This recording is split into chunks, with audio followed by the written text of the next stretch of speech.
Good afternoon and welcome into our First Alert newsroom for our First Alert FastCast this afternoon. My name is Brittany Schmidt. I'll be taking you through all of the things we're focusing on today, some big stories we're following. Obviously, it's Thursday, it's towards the end of the week, so grab your extra cup of coffee like I've got here and we'll get through some of the stories that we're working on. Obviously, the big one happening tonight right here on ABC, the 2024 NFL Draft. So let's get right into it.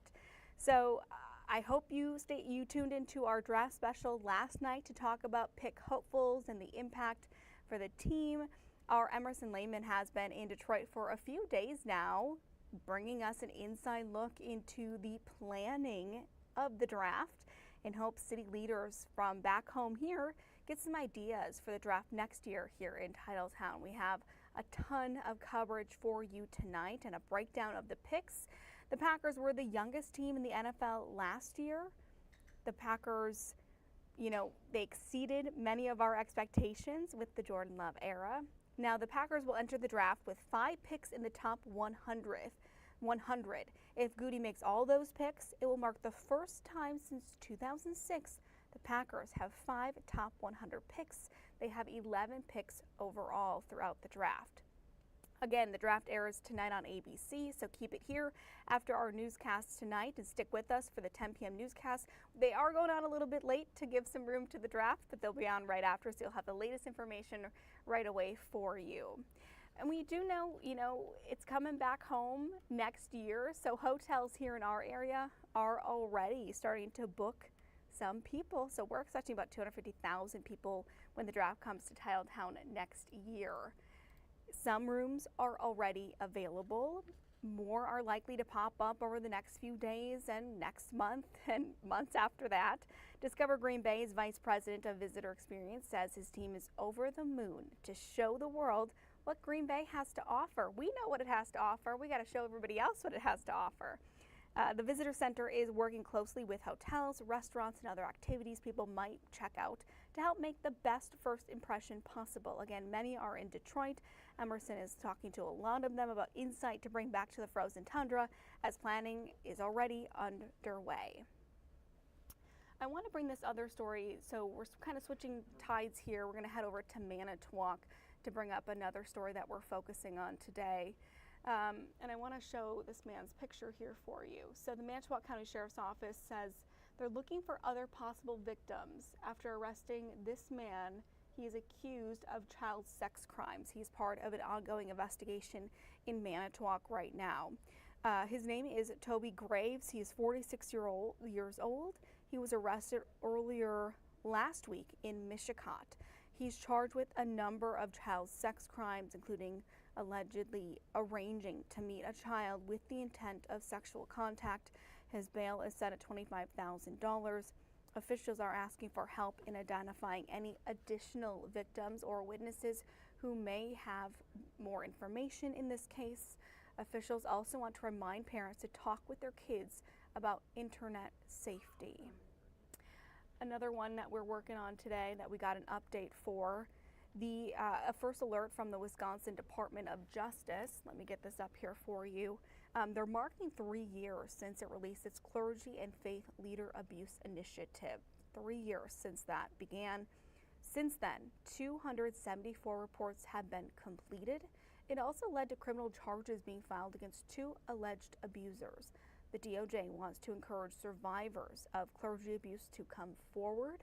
If you'd like to report anything, call the tip line. Here's that number, 1-877-222-2620, or you can head to the DOJ Support Survivors website. We also have a link to that on our website for you to find. It'll be really easy for you to check out. Samantha Cavalli working on this story for us today. So the Wisconsin Transportation Builders Association announced today the launch of Work Zone Safe Wisconsin. Now, this is a free web-based guide targeted to student drivers about how to drive safely through a work zone. We know as we're coming into the end of spring, early summer, there is going to be a lot of traffic. I know the running joke is that Wisconsin has 2 seasons, winter and traffic. So we're coming up on that traffic, hopefully no longer dealing with that winter. So officials with the WBAY say in the last few years, they have seen a, quote, epidemic of digitally drunk and distracted drivers. Work Zone Safe Wisconsin is an online course that provides those taking it about the latest laws, signage, and challenges they could encounter while out on the road within work zones. Now, while the course is required for new drivers, the WBAY is encouraging all Wisconsin drivers to take it to ensure safety on the roads in Brown County. Again, Samantha Cavalli looking into this story, and we'll have an update for us tonight in our newscasts. There's one other health alert that I want to make you aware of that we are following too in our area. Let me pull that up here for you. So this is Brown County Health is warning of whooping cough spreading into the community. And I know we talked a little bit about it a few weeks ago where there was some concerns within the De Beer High School of pertussis, so of whooping cough spreading. Now Brown County Public Health Department says it's no longer limited to the school district. It could be in the community. There are several confirmed cases and probable cases at multiple buildings in the school district. Close contacts were being notified. A person infected with pertussis can spread it before they even show symptoms. So here are some of those symptoms that you should be watching out for. Those symptoms start like a common cold, runny nose, sneezing, low fever, an occasional mild cough. It could be mistaken for allergies. We know that allergy count is rather high.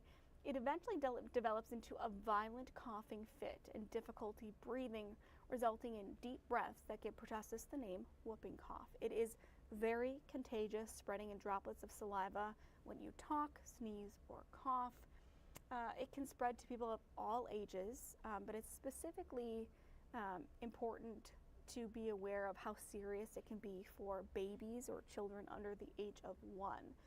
So if you or anyone in your family have any symptoms or around someone who has suspected whooping cough, contact your doctor right away or a health clinic for testing and treatment. So we have much more information for you on our website. Here I'm showing it to you right now. This is the title, Brown County Health warns of whooping cough spreading in the community, and it has all those links here later on too, talking about immunizations and all of that stuff. All right, so we've talked a lot about all the big stories we're following today. Let's get outside for a little bit because this weekend, we're probably not going to be outside very much. So here's a nice look at Appleton. The sun is shining. Here we are in Green Bay, shining over in Oshkosh too. So let's bring in Bo Fogel to talk to us a little bit about why this weekend we're looking at some rain. And even more than that. Oh yeah, even more than just simple rain. We're going to see thunderstorms coming in, and some of those thunderstorms could become strong. It's that time of year where we're going to start getting some chances of severe weather, and this weekend looks like there's a chance of it on Saturday. So Saturday is going to be an interesting day. Make sure you download our app to get the latest forecasts and the latest alerts because Saturday is going to be an interesting day. But I do want to just point out real quick, looking at the fire danger in our area, it's very beautiful outside. Temperatures much warmer than what they were, but again, I do want to reiterate that the fire danger is high to very high. The Northwoods down to the Green Lake County are under a very high risk, while Brown County, the Fox Valley, and along the lake shore is under a high risk. So please just be smart out there. We don't want wildfires spreading across our area. So this is now focusing, we're going to turn our focus now to the next weather maker. So this is tomorrow. Tomorrow morning we'll start out mostly sunny to partly cloudy, but as we head through the day, you notice the cloud cover increases, and then we'll start seeing those chances of showers come in from the south. All this ahead of a warm front. And then heading into Saturday morning, we'll start seeing better chances of thunderstorms. But the severe threat won't come until mainly really the afternoon. It looks like Saturday afternoon we'll have the better chance of strong thunderstorms as a cold front moves through. You can see Saturday afternoon, scattered thunderstorms are possible, and it's going to be a hit or miss kind of situation where there's going to be some thunderstorms here, and then it might be sunny just a couple of miles away. So it's going to be a mixture of sunshine and scattered thunderstorms. Here is the Storm Prediction Center outlook for Saturday. You can see most of us are under a slight risk for severe weather. Northern Oconto, Northern Marinette, Northern Menominee County in Wisconsin and Michigan are under a marginal risk. So all of us are under a severe risk for severe weather, or actually under a risk for severe weather, I should say. So looking at your risks for Saturday, heavy rain definitely likely. Hail is possible, as well as damaging winds exceeding 60 miles per hour. The tornado threat is very low. So again, it looks like this is going to be a hail and damaging winds kind of event. So because of all this, Saturday is a first alert weather day because of those strong thunderstorms. So again, make sure you keep an eye on radar. You plan around in case thunderstorms do develop. And again, download our app to get the latest alerts for your area. Sunday, there will be more chances of thunderstorms, but for now, it looks like there is a low threat for severe weather. So Saturday is something we're definitely keeping an eye on. But at least though, from Friday night through Monday morning, there could be anywhere between 1 to possibly up to 2 inches of rain. So this is going to be good news for the farmers.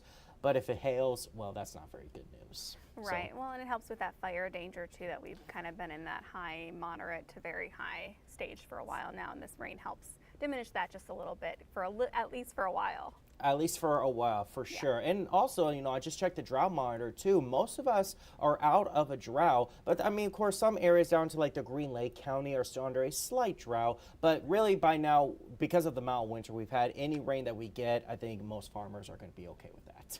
Absolutely. All right, Bo, thanks for tracking that storm for us. We'll see you later. Sounds good. Thanks, Brittany. All right, bye. All right, so let's check out some of the other stories that we're working on for our afternoon newscasts. Let me pull that up here for you really quickly so you can kind of follow along with me as we go. So at 4 o'clock, Brown County is having their drug take-back day. So a chance to get rid of any old or unused or unneeded prescription drugs. We'll talk a little bit more about that. And that's kind of going on across the state. But we know that Brown County is always really good about disposing of those unwanted prescription drugs properly. At 4:30, Cami Rapson talks to the organizer and a preview of the Green Bay Area Parenting Expo. That is happening this Saturday. She's filling in for Chris Roth because, of course, he's on the draft stuff tonight. Tonight at 5, sports will have sound from the new UWGB women's basketball coach.